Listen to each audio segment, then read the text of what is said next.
sem par, por nossos pais e também nosso lar.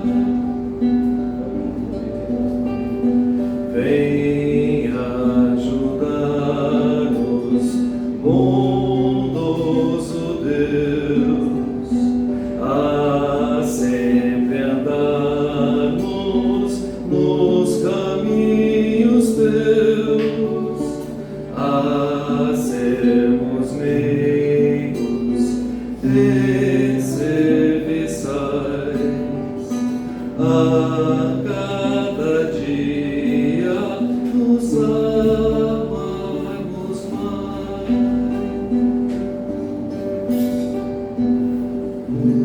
Obrigado, Pai, que a paz, o amor e a harmonia esteja presente em nossos corações, hoje e sempre, que assim seja. Passo a palavra então ao Wilson, que fará então a palestra dessa manhã de hoje. Uma ótima noite a todos nós. Hoje eu vou imitar o meu irmão, que é bem prático segurar o microfone, até para tossir, as pessoas tossem, ninguém ouve. Mas o tema da noite hoje, como sempre nos últimos tempos, o nosso Liz nos brinda com ideias muito boas. Começa por uma alfinetada e acaba por uma ruptura, baseado nesse livro do Orson Peter Carrara. Eu sei que não é oportuno, mas se não fosse, então uma forma para nós, os palestrantes, só para informar, só esta imagem aqui, que eu peguei das férias, o resto foi criado pela inteligência artificial de graça no Google. Então nós podemos fazer coisas já, mesmo sem entender, sem curso nenhum, instintivamente. Basta pedir, a gente pede em português, traduz para o inglês e opta em abrir o aplicativo em inglês, que é mais eficiente. Em português ele não funciona muito bem, ainda pelo menos. E por enquanto é de graça, não sei se mais tarde vão cobrar. Então nós temos esses instrumentos e assim nós não ferimos direitos autorais de ninguém. Mas vamos ao tema. Começa por uma alfinetada e acaba por uma ruptura. Nós pegamos um texto que a Férez coloca na divulgação deste livro, que diz o seguinte: você já presenciou um conflito de opiniões, ideias e posturas antagônicas no meio familiar? Pois é, todos já presenciamos. E não se restringe ao ambiente da família.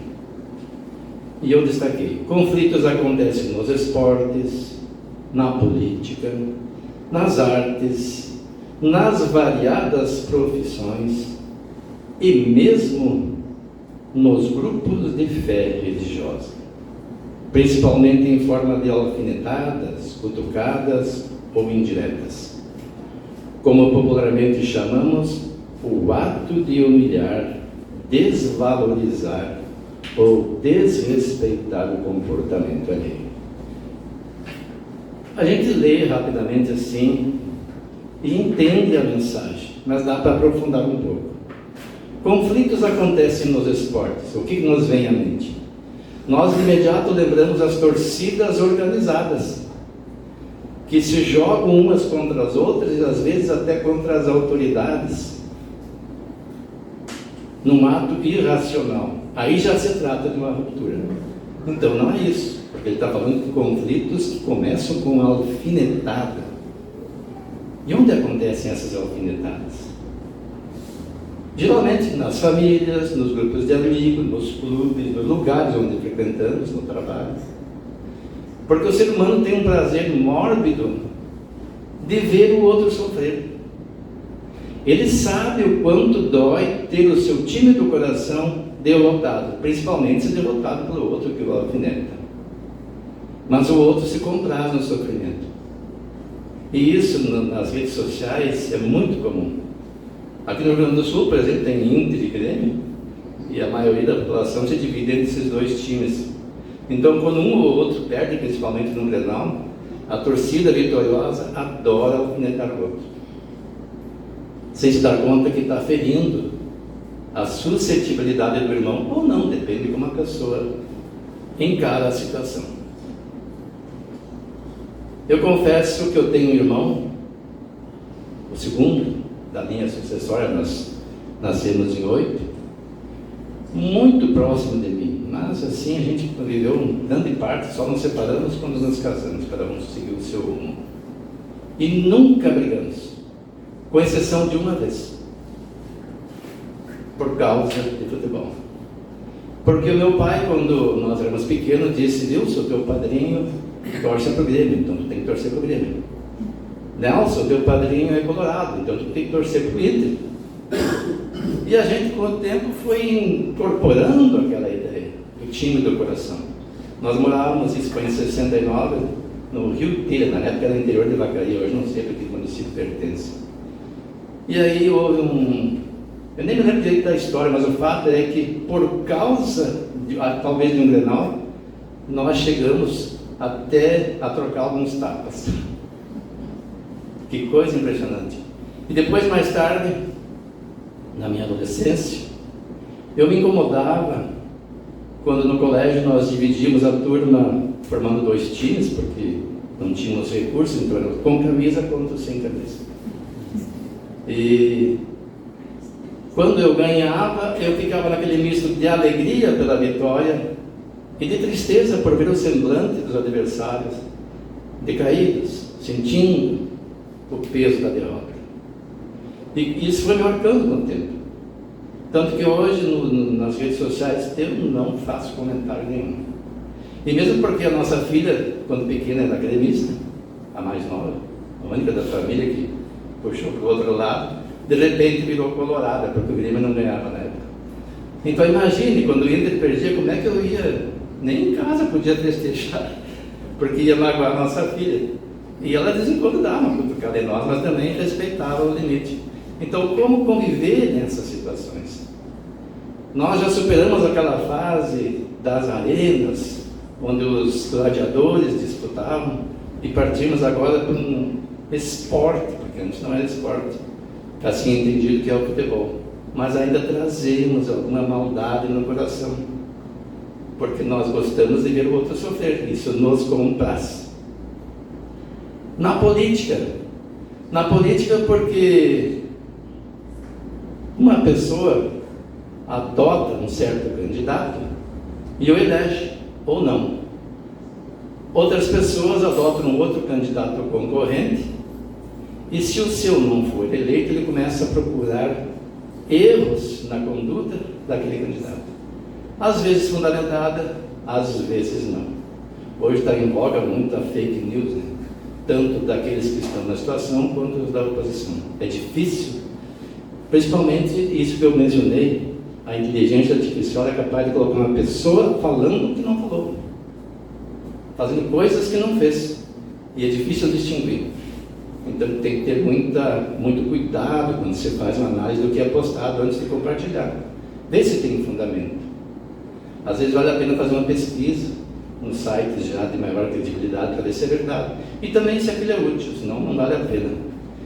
E daí eu pensei, mas por que as pessoas brigam na política? Por que às vezes ele elege um candidato e está vendo que ele faz a coisa errada, mas não muda de opinião? É assim como no esporte. Alguém disse um dia, uma fala, eu digo, mas é verdade. As pessoas não raciocinam mais. Elas adotam o seu candidato como adotou o seu time.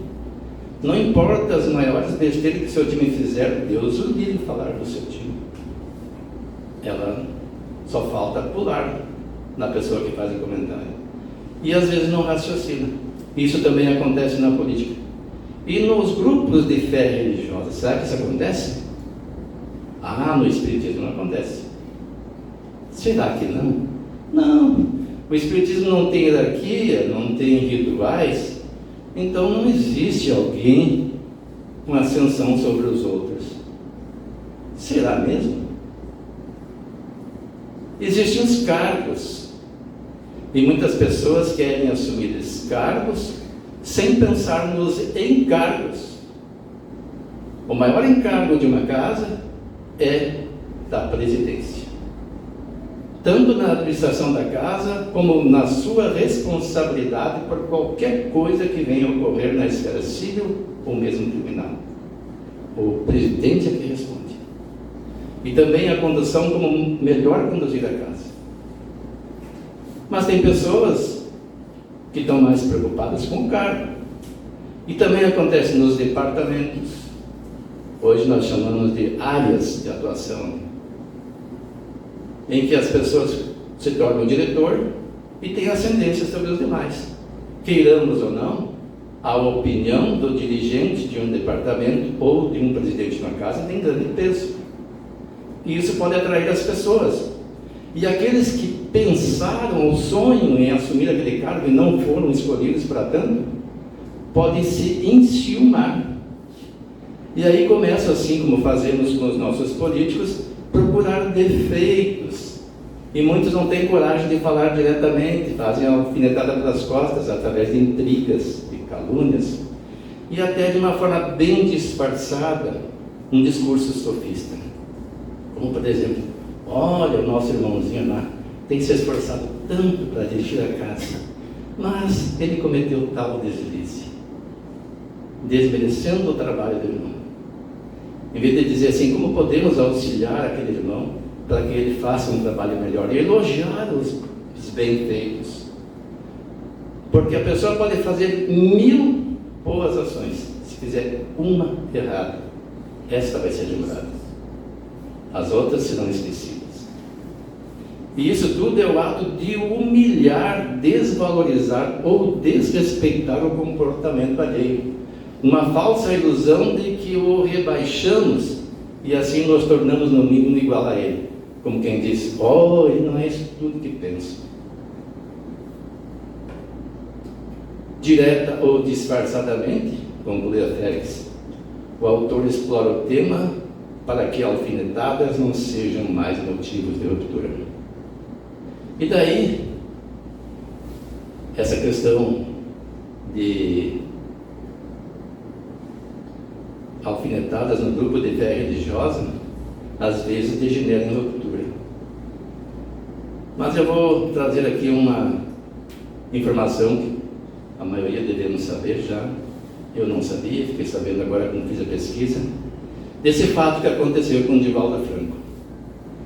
Ele começou divulgando o Espiritismo através da oratória, da palestra pública, e se tornou um expoente nesta arte, até que foi convidado pelos Espíritos para começar a psicografia.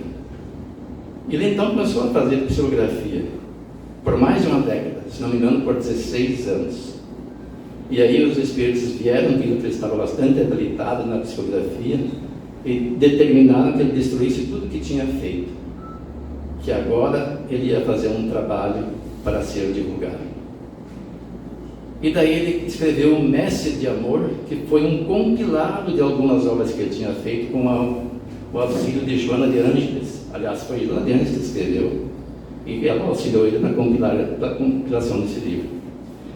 E daí ele estava tão entusiasmado no dia da divulgação desse livro, e aconteceu o seguinte: naquela noite, ao chegar à casa da sua anfitriã, Divaldo colocou o livro de pé, encostado em um abajur, ainda emocionado, pois jamais cogitara de escrever uma página, quanto mais ser um intermediário num livro.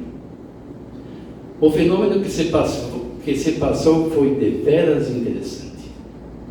A benfeitora Joana com um botão de rosas, a benfeitora Joana chegou com um botão de rosa de haste muito longa e o colocou no sentido transversal do livro. O botão começou a desabrochar, tornando-se uma bela rosa que depois foi murchando, e na medida em que caíam as pétalas, elas pareciam sangue e iam manchando o livro de capa verdinha. E daí o pedido da inteligência artificial mais ou menos reproduziu o fenômeno, e ela nos trouxe isso. Joana explicou ao médium que estava em uma missão, junto à divulgação pela palavra, o livro. Ele perguntou se ele estaria disposto a aceitar o sofrimento que essa tarefa lhe traria. Falou-lhe das críticas, das calúnias, da perversidade que o atingiria. E como ele afirmasse aceitar, ela lhe assegurou que traria outros espíritos amigos que pretendiam colaborar nesse labor com ele. E hoje ele conta com cerca de 300 livros publicados. Além disso, já há algum tempo fundou a Mansão do Caminho, que atende em torno de 6.000 pessoas diariamente. Adotou centenas de filhos, aos quais deu educação até se formarem. A maioria já formado, seguindo o seu rumo. Alguns permanecem com ele, tem até alguns filhos médicos. Mas, no entanto, esse irmão, com todo esse trabalho, como Joana já o alertou, sofre perseguição no movimento espírita. Tem até algumas pessoas que se unem e colocaram um site na internet e se denominam de uma determinada vertente ideológica e dizem que Divaldo Pereira Franco é um médium que se perdeu. Nem vou citar o nome desse grupo para não dar visibilidade a eles mais do que já tem. E são pessoas de renome. Até tem uma pessoa lá que eu usei na minha monografia quando me formei. Também não vou citar o nome, mas fiquei surpreso pelo pensamento dela. Uma pedagoga, uma pessoa de grande conhecimento. E daí nós lembramos o que diz lá em Mateus, capítulo 10, capítulo 24, versículo 10, que fala sobre esses tempos. Nesse tempo, muitos serão escandalizados e trair-se-ão uns aos outros, e uns aos outros se odiarão. E surgirão muitos falsos profetas e enganarão a muitos. E por se multiplicar a iniquidade, o amor de muitos esfriará. Como eu disse, não importa o que você tenha feito, qualquer coisa que você faça, mesmo que esteja certo, mas que o outro entenda errado, é isso que eles vão pegar para te depreciar. E é isso que também a maioria de nós fazemos. Nós não vemos as virtudes dos nossos irmãos e não entendemos que estamos todos no mesmo patamar evolutivo. Uns mais atrás, outros menos, mas ninguém assim um espírito evoluído. Porque Jesus disse que o menor do reino dos céus, e o que é o reino dos céus? É o lugar onde se cumpre a lei de Deus, onde o amor impera, onde não há mais orgulho nem maldade. Então ele disse que o menor do reino dos céus é maior que João Batista. Na época não tinha ninguém maior do que João Batista. E nós não somos maiores que João Batista. Então nós temos o mesmo patamar. E precisamos nos dar as mãos uns aos outros para avançarmos. Não ficarmos denegrindo a imagem de ninguém para dizer, olha, ele não é isso que as pessoas pensam. Mas aquele que perseverar até o fim, esse será salvo, disse Jesus. E o livro aí começa, lutas redentoras, e diz, lutas existem que traçam rotas de bem-estar espiritual. As lutas do bem. Que lutas são essas? São aquelas que nós travamos conosco mesmo. Analisando as nossas imperfeições, nos deparamos como seres necessitados de apoio para evoluir e de muito esforço para superar as más inclinações. Não conseguimos isso de uma hora para outra apenas pelo conhecimento, mas pela prática. As virtudes não se conquistam em teoria. Há muito Jesus nos concitou a amar ao próximo como Ele nos ama,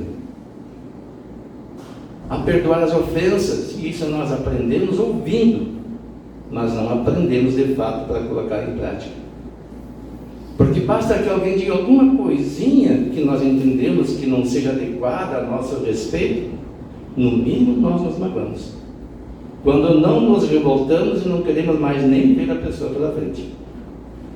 E alguns vão ao extremo de dizer, pá, quando eu vejo aquela pessoa, eu passo mal. Mas se a pessoa se aproximar por trás desta que diz isto, será que ela vai passar mal antes de vê-la? Ou é quando ela gira e vê, ela que se desequilibra? Então temos que trabalhar esses sentimentos, avaliar como nós nos comportamos, e isso é fácil de fazer.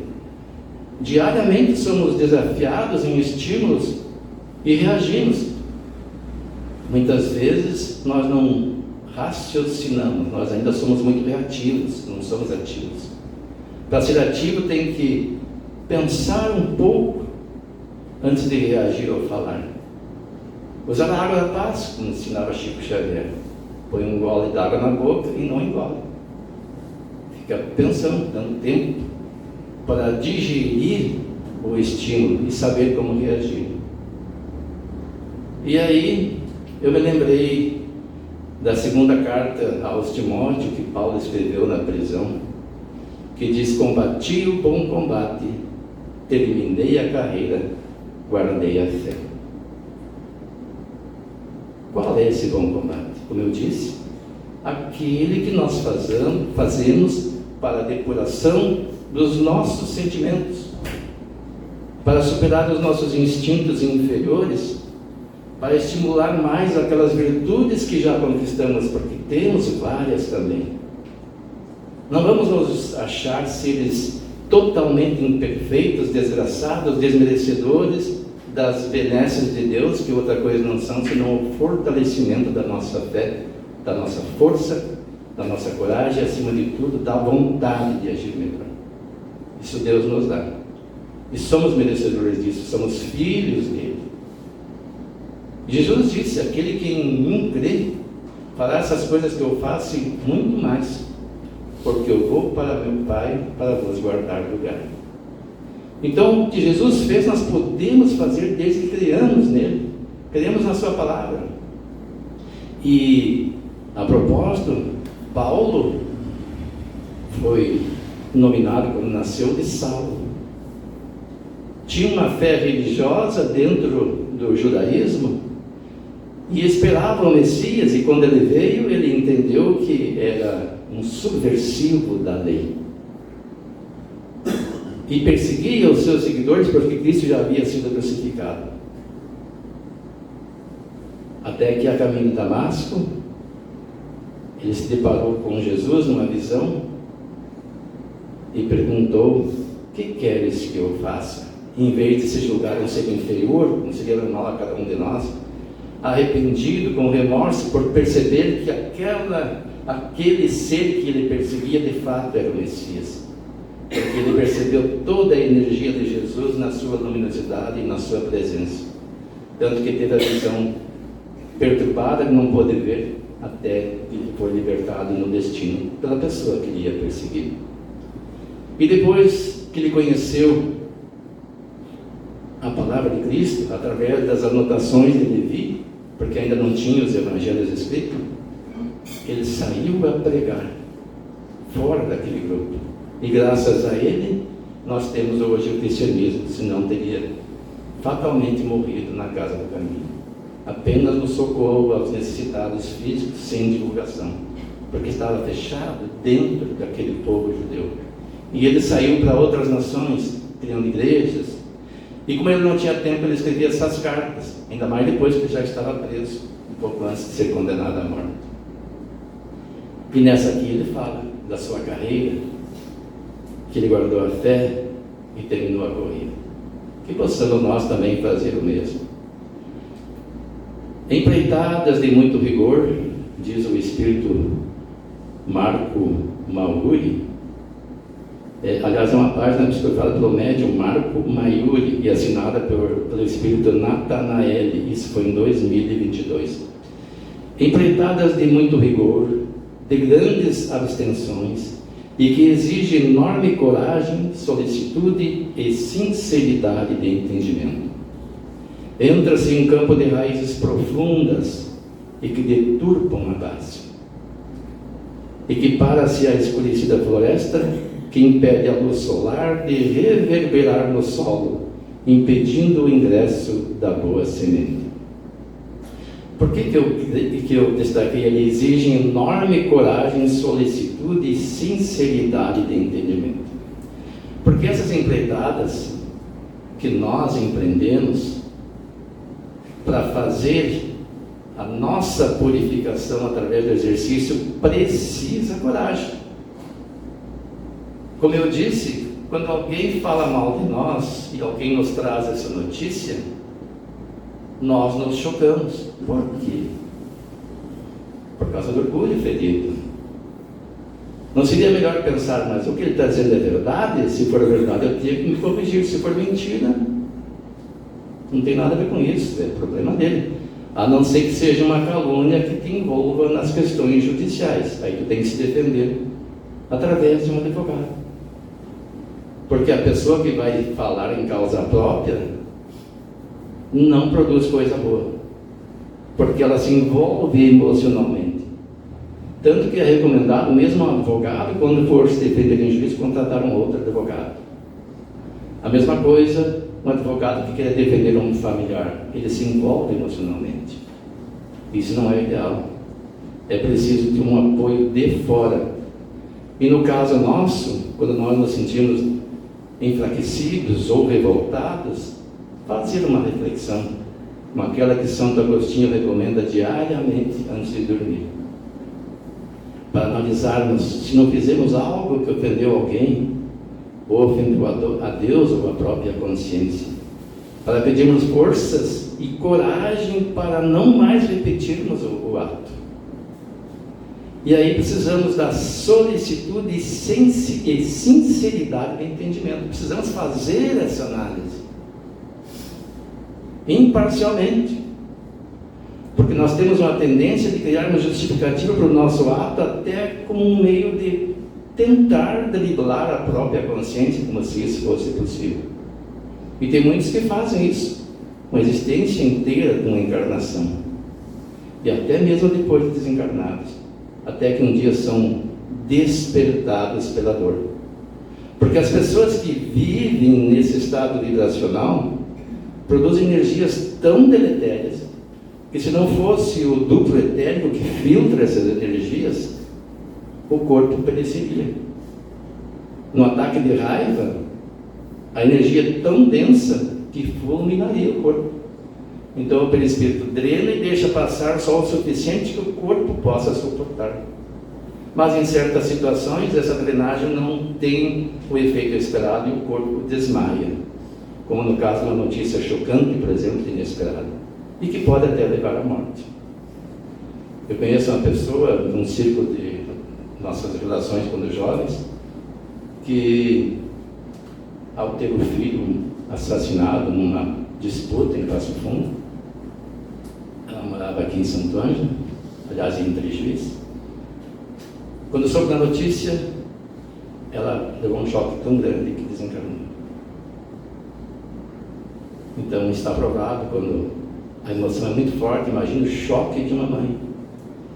Ter um filho jovem ainda, uns 20 e poucos anos, recém-casado, e de repente recebe a notícia que o seu filho morreu numa disputa desnecessária. Então, nós precisamos conhecer a nossa realidade, para não entrarmos também nesse patamar vibracional. Porque nós acumulamos essa energia quando nós não nos controlamos. Botamos para fora aquilo que extravasa através das nossas reações, mas o resto vai sendo bloqueado. E fica onde? No perispírito.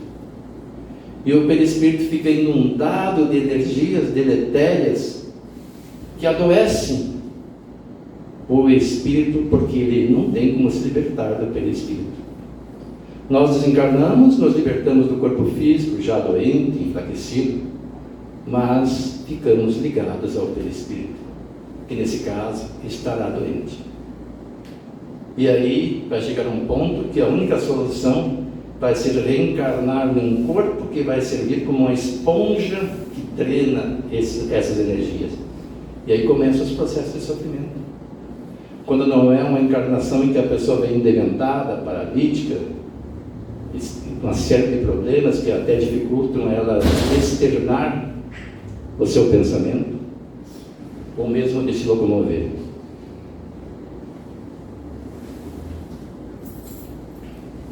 São dificuldades representadas pelos sentimentos não trabalhados e incentivados pelo orgulho avassalador, que gera perturbadoras condutas e que nos impede de cultivarmos um solo fértil em nossos corações.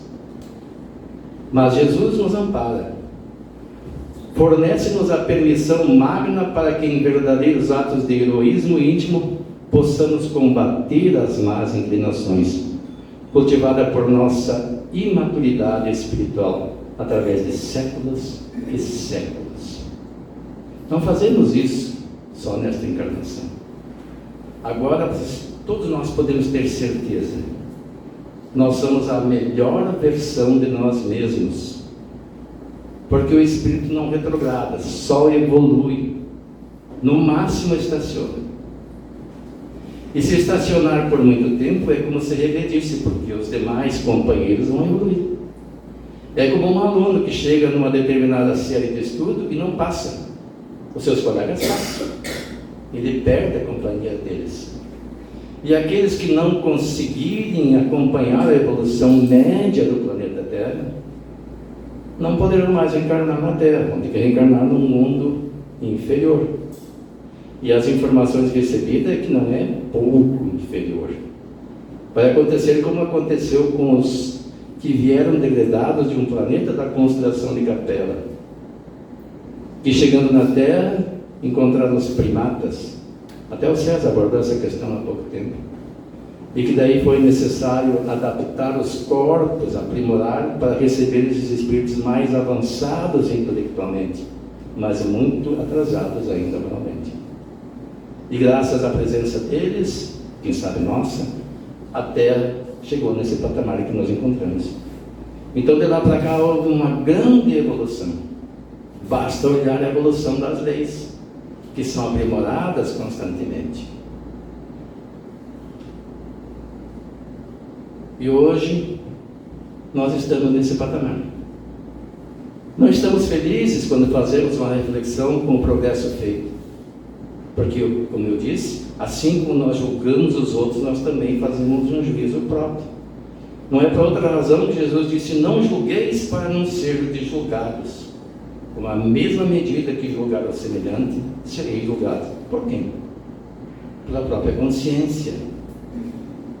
Nós, ao longo dessas várias encarnações, utilizamos de um critério muito severo, principalmente dentro da religião cristã, ou das religiões cristãs. Porque o cristianismo não é uma religião, é uma filosofia. Mas se formaram as religiões, e daí dentro das religiões adotamos critérios severos de julgamento do próximo, acreditando que basta crer em Jesus para ser salvo. E aí, quando nos deparamos em contradição com o que aprendemos no Evangelho de Jesus, usaremos o mesmo critério que usamos para avaliar o procedimento do próximo. E aí vem o sentimento de culpa, que geram doenças e nada produzem. A pessoa deve reconhecer o erro e arrepender-se, mas fazer como Paulo: o que queres que eu faça? O que Jesus quer que nós façamos? Que façamos o melhor. Parar de alfinetar os outros e ver as virtudes que os outros têm. E se encontrarmos alguém em erro, procurarmos a pessoa em particular e falarmos com ela, tentar auxiliá-la. Só trazer a público aquilo que vai afetar outras pessoas, se não ela mesma. Porque quando o erro de alguém afetar uma família, uma comunidade, ou a sociedade como toda, aí sim, nós temos a obrigação de trazer a público, para alertar os demais. Para que possamos dirimir séculos de desenganos, deveremos ter a atitude de exercitarmos o sentimento de amor e fraternidade. E como é que faz isso? A vida nos dá inúmeras oportunidades. Ela nos traz, se não dentro da família, próximo de nós, pessoas que nos dão uma oportunidade. São as pessoas desafiadoras. e que nós não gostamos de conviver. Mas se nós só vivêssemos entre os certinhos, nós formaríamos um grupo homogêneo de pensamento igual e pararíamos de evoluir. A pessoa pode dizer, eu sou uma pessoa de bem, eu nunca faço mal a ninguém. O que nos diz o Evangelho segundo o Espiritismo? Que não basta não fazer o mal, é preciso fazer o bem, porque seremos responsabilizados pelo mal que advier do bem que não fizermos. E esse bem pode ser feito no convívio com essas pessoas difíceis, que vão testar a nossa paciência, a nossa indulgência, a nossa tolerância. Não vai ser fácil. Nós vamos reagir muitas vezes, mas não podemos fugir. Vamos ter que retornar nessa experiência e analisar depois, se não conseguirmos na hora, a nossa emoção. Quando alguém que pensa diferente vem falar conosco, como fica o nosso coração? Como ficam os batimentos cardíacos? Isso demonstra que nós não estamos seguros. Eu e a Helena assistimos uma série chamada Heróis de Plantão, coreano, que mostra a atitude de um médico que quisera eu ter aquela atitude. Claro que é uma série, né? Mas tem pessoas que são assim, que conseguem diante do desafio ficar tranquilas. Eu me lembro da nossa filha mais nova, logo que eu tinha aprendido a dirigir, houve um acidente aqui na Marechal. Eu digo, mas filha, você não parou? Eu parei, pai. Mas o carro vinha longe, só que o carro vinha voando. E ela entrou e ele foi pegar lá no outro lado. O carro rodou. Era um Toyota. Não era, um Honda Civic. A frente do carro ficou demolida. O cara estava embriagado, sem carteira. A carteira tinha vencido e o carro sem habilitação. Mas na hora ele até quis agredi-la e depois saiu, foi buscar o filho, trouxe o filho, disse que era o filho que estava dirigindo e zarpou, usando um jargão popular. Quando eu cheguei lá, estava ela, um casal de brigadianos, novatos, acho que era a primeira diligência que faziam, e o rapaz. Eu digo, calma filha, mas ela estava calma, eu não estaria calma. E ela já vizinha, tinha o quê? Um pouco mais de 18 anos, tinha uns 19, acho. Eu sempre tinha idade suficiente para fazer a carteira. E estava tranquila. Então são pessoas que conseguem controlar, quase como eu vi aquele médico agindo nessa série. Que inveja boa, eu digo, porque eu não tenho esse controle. Eu já fico agitado, aquele dia até fiquei tranquilo, eu digo, calma, tem seguro. Aí fizemos o boletim de ocorrência e desvendou-se o caso. Ante nossas imperfeições que produzem tantos antagonismos, devemos analisar se não contribuirmos para que o cultivo da fraternidade, mesmo com tantas diferenciações evolutivas ao nosso redor, torne-se de difícil realização. Se não incentivamos as dissensões com a palavra não trabalhada, se não impedimos a aproximação dos irmãos do caminho com o nosso orgulho ferido, porque é isso que mais incomoda, como é que ele pode falar de mim? Eu sou uma pessoa tão correta. Uma autoavaliação exagerada, um amor próprio exagerado. Não que a pessoa não deva ter amor próprio, mas tem que ser equilibrado. E aí, se alguém nos cutucar, isso quando não é nós que cutucamos os outros, né? Nós nos sentimos assim, com orgulho ferido. Se solicitamos o coração pacificado, mas não nos preocupamos em fornecer paz aos que nos cercam. Se exigimos ajuda sem nunca ou pouco termos auxiliado alguém. Se estamos encarcerados por nós mesmos em nosso egoísmo, impedindo maiores passos ao Espírito eterno que somos nós. Se cultivamos o perdão libertador como forma de reequilibrar as forças que nos rodeiam, forças estas que têm nas máximas do Cristo a epopeia de sua presença entre nós. Saibamos reconhecer que todos os nossos passos estão intimamente ligados à nossa aventura ou derrocada. Por quê? Por causa da lei de ação e reação. Não é Deus que manda algum anjinho ficar anotando os nossos atos para nos punir. É a lei de ação e reação. Tudo que nós fazemos redunda num efeito semelhante. É a lei da física até. Podemos prolongar por demais as angústias em nós mesmos ou lançarmos-nos na saga fascinante da redenção de nosso espírito, filhos que somos de Deus nosso Pai. A escolha é nossa. Vamos continuar nessas alfinetadas que às vezes parecem brincadeiras, mas que degeneram em rupturas. Como eu disse, grande parte da humanidade terrena, principalmente no Brasil, tem um prazer mórbido em ver o sofrimento alheio. E isso pode ser visualizado desde criança, nos bullying, e que não se restringe às crianças, tem até os adultos. Esse ano foi sancionada uma lei pelo presidente Lula que pune as pessoas que produzem bullying. É crime, basta ler esta lei. Como é que é o nome daquele deputado que a Karina trabalha com ele? Osmar Terra. O Osmar Terra. É de autoria dele esta lei. Foi aprovada no Congresso e o presidente Lula sancionou esse ano. É só procurar. Esse ano não, o ano passado. Desculpe, foi 2024. Então já tem um ano essa lei, que até então a gente falava em bullying, mas não tinha uma lei que definisse isso como crime. Agora tem. E ai daquele que for julgado e condenado por essa lei. Isso é lei humana. Mas tem a lei de Deus que está gravada na nossa consciência, e mesmo que ninguém saiba, nós sabemos. Nós podemos driblar todo o sistema jurídico da Terra, mas não driblamos a nossa consciência. E ela nos cobrará. Peixotinho, dizem que ele tinha a seguinte técnica. Na sala de jantar, isso não é ele, eu pedi para a inteligência artificial fazer algo semelhante. Não conseguiu botar o texto no quadro.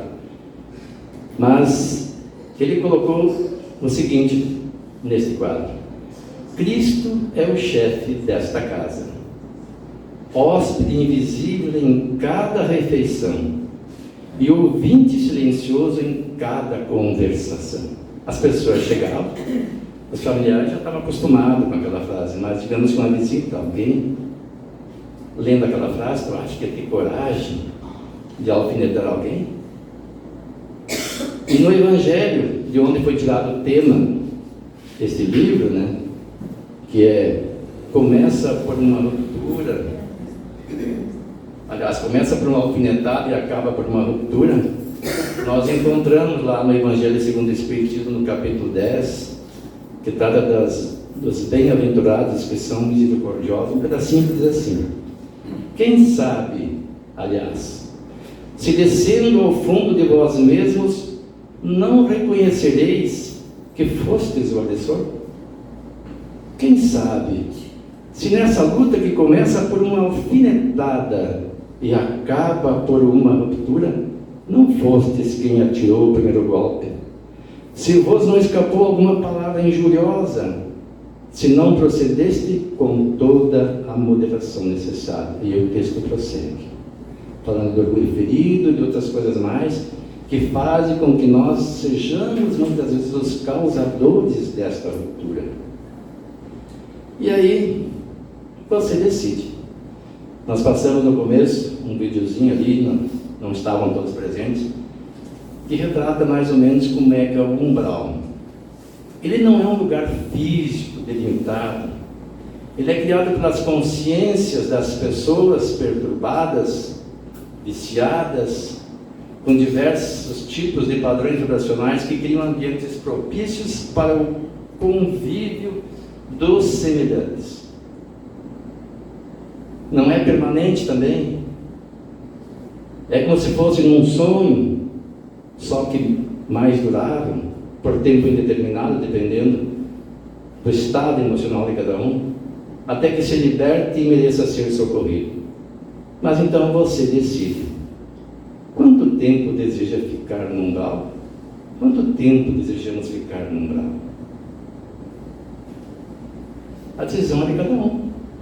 As pessoas que gostam de alfinetar os outros, ou que se sentem alfinetadas e partem para a ruptura e que não perdoam, são essas que vão ficar no umbral.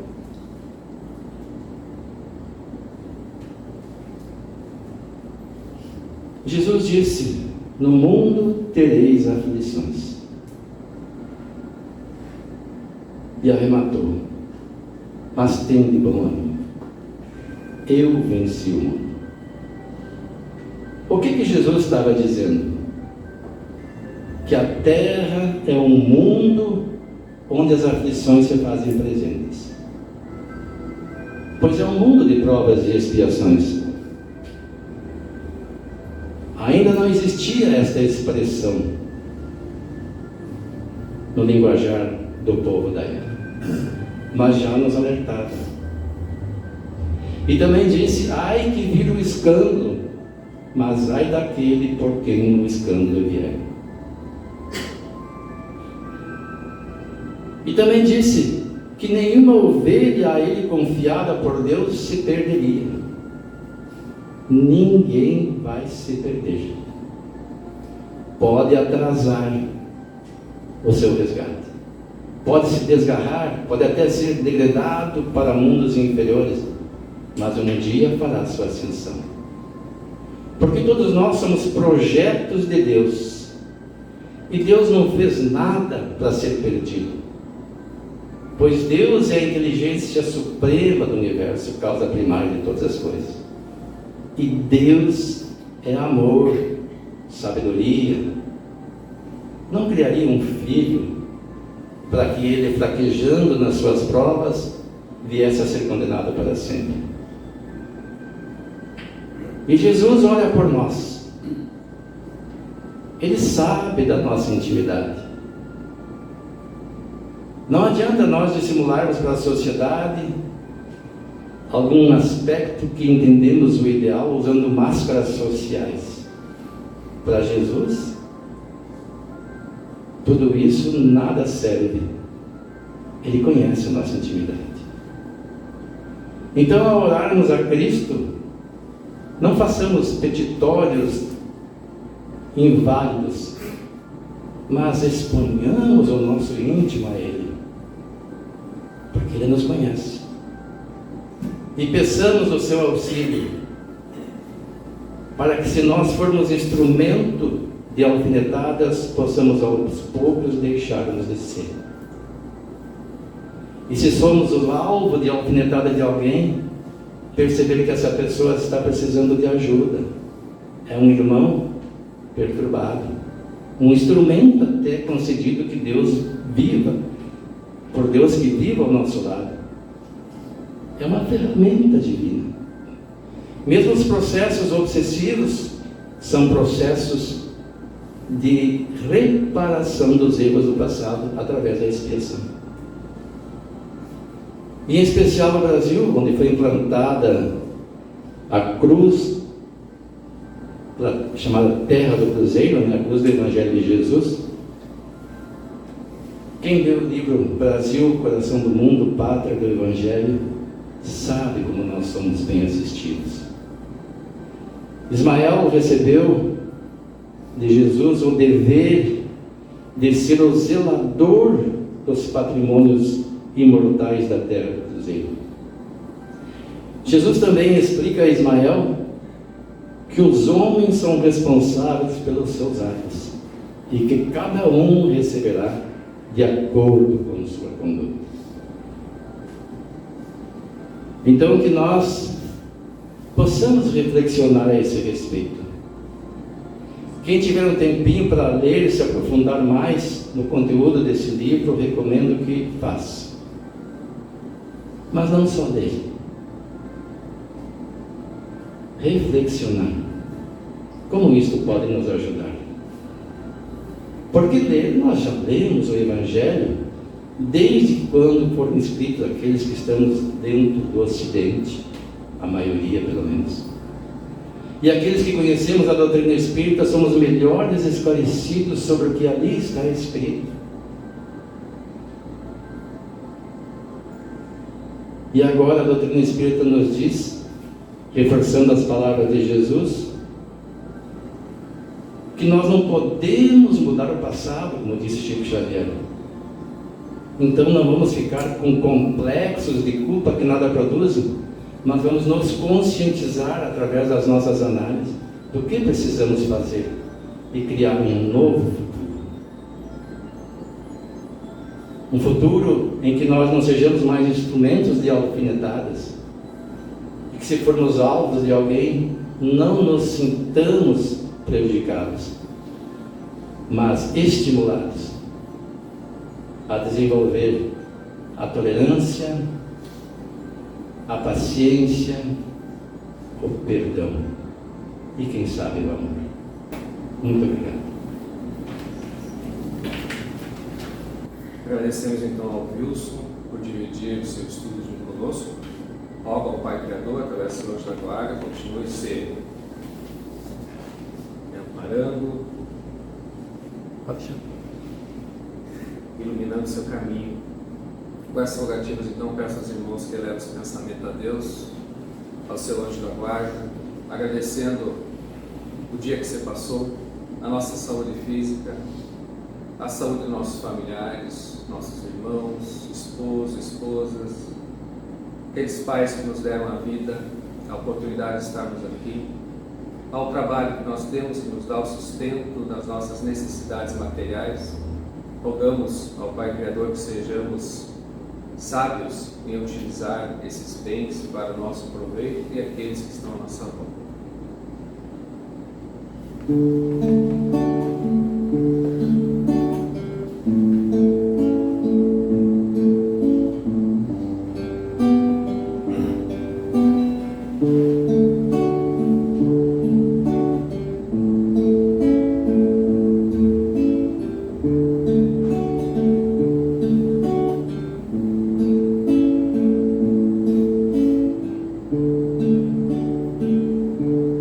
Se alguém te faz chorar, é instante de servir. Deixa a mágoa e perdoa, para o bem poder florir. Se alguém te faz chorar, é instante de servir. Deixa a mágoa e perdoa, para o bem poder florir.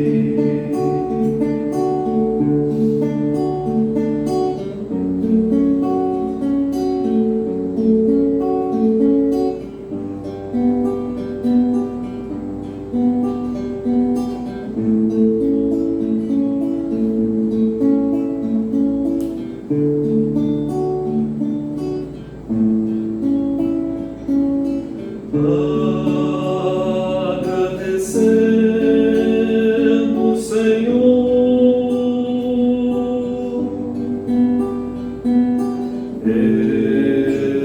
estes momentos de paz que te sentimos aqui.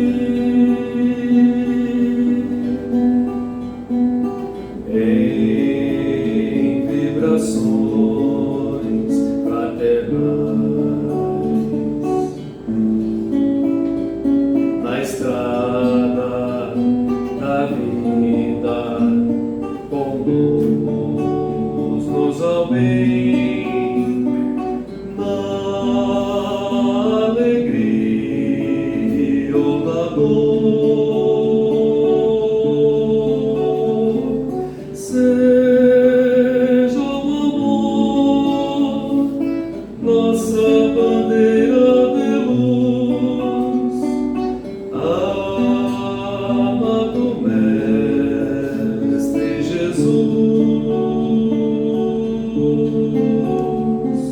seja o amor nossa bandeira de luz, amado Mestre Jesus.